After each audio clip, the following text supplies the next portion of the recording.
বিয়ের পর যখন শ্বশুরবাড়িতে অ্যাডজাস্ট করতে পারতাম না, কেউ কোনো কথা বললেই মনে প্রচুর দুঃখ লাগতো, কান্নায় বুকটা ফেটে আসতো। খালি মনে হতো কতক্ষণ মায়ের কাছে যাব, বাপের বাড়ি যাব।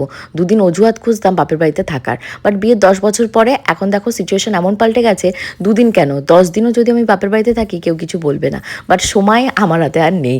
এখন মেয়ের পড়াশুনো, ঘোরাফেরা, আমার নিজস্ব বিজনেস সব মিলিয়ে আমি এতটাই ব্যস্ত বাপের বাড়িতে থাকতে পারি না। বাট তোমরা তো দেখতেই পাচ্ছ লাস্ট 2 দিন ধরে আমি বাপের বাড়িতে মানে রয়েছি। আর মা আজকে 2য় নাম্বার দিনে কী কী বাজারঘাট করে নিয়ে এসছে চলো তোমাদেরকেও দেখায়। মা উচ্ছে নিয়ে এসছে, বাজার থেকে 2 ব্যাগ বাজার করে নিয়ে এসছে।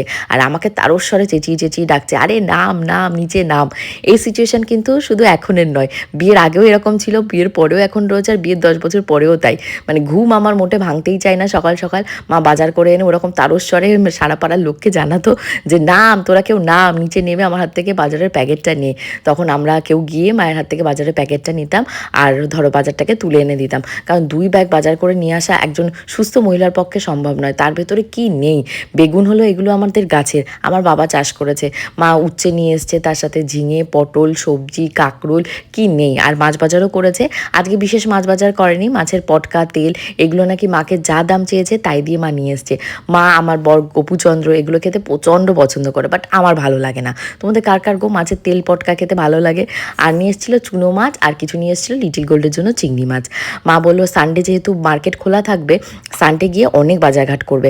আর সামনে যেহেতু জামাই ষষ্ঠী রয়েছে, মা বলেছে অনেক অনেক ব্যাগ ভর্তি করে মাছ কুচ বাজার করবে। কি দেখতে চাও জামাই ষষ্ঠীর দিন আমার মা কীভাবে আমাদেরকে জামাই ষষ্ঠী দেয়, কী কী রান্নাবান্না করে খাওয়ায়? তাহলে আমার পেজটা যে যেখান থেকে দেখছো আমাকে হাঁ করে না দেখে তাড়াতাড়ি ফলো করো। কারণ জামাই ষষ্ঠী মানেই খাওয়া দাওয়া, সাজগোজ, গয়না গাটি, গিফট, আরও কত কিছু। এখন কিন্তু আমি রেডি হয়ে চলে যাচ্ছি দোকানে। মায়ের কাছে কিন্তু তার 2টো সন্তান, মানে আমি এবং আমার বোন দুজনই সমান। এই যে আমি 2 দিন ধরে বাপের বাড়িতে রয়েছি, পূজার জন্য, স্বর্ণর জন্য মা যা যা রান্নাবান্না করেছে আমাদেরকে খাইয়েছে, সব বাটি বাটি করে মানে বক্সে মানে তুলে দিয়েছে। আর আমাকে বারবার করে বলছে তুই কিসে করে যাবি, কিসে করে যাবি? কারণ আমাদের দোকানটা থেকে আমাদের বাড়িটা ওয়াকিং ডিস্টেন্স হলেও অনেকটাই পথ আমার জন্য। এই প্রখর রোদের ভেতর 2টো ব্যাগ, 2 কেজি আম, খাবার দাবার নিয়ে যাওয়াটা। তো আমি বললাম আমি হেঁটে যেটুকু পারবো যাবো, বাকিটা গিয়েই যে দেখো রিক্সায় উঠে পড়েছি আর দোকানেও চলে এসেছি। দোকানে বেশিক্ষণ আজকে বসতে হয়নি, কারণ আমার দোকানে আসতে আসতেই বেজে গেছে দুপুর 2টো। কারণ মা বাজার থেকে এসছে, তারপর মাকে একটু বাজারে গোছানি গাছিতে হেল্প করে দেয়া, একটু ভিডিও বানিয়ে দেয়া। তোমরা তো সবাই জানো আমার মায়েরও একটা পেজ রয়েছে স্বপ্না সাহা নামে, তোমার স্বপ্না সাহা নামে সার্চ করলেই পেয়ে যাবে। আর এখানে দোকানে এসে আজকে দোকানে একজন স্টাফও কম ছিল, কারণ ঈদের ছুটি নিয়েছে একজন, তার জন্য তার জায়গায় আমাকে তো কাজ করতেই হবে। কাস্টমারের প্রচুর প্রেশার ছিল, প্রত্যেক কটা ডাক্তার বসেছিল। তো আমি যে পেশেন্টটাকে মানে প্রেসক্রিপশন সার্ভ করছিলাম, সে নার্ভের ডাক্তারের ছিল। তো তাকে আমি বুঝিয়ে বুঝিয়ে দিচ্ছিলাম। সে বলছে ঘুমের ওষুধ কেন আমায় দিয়েছে। তো তাকে আমি এটাই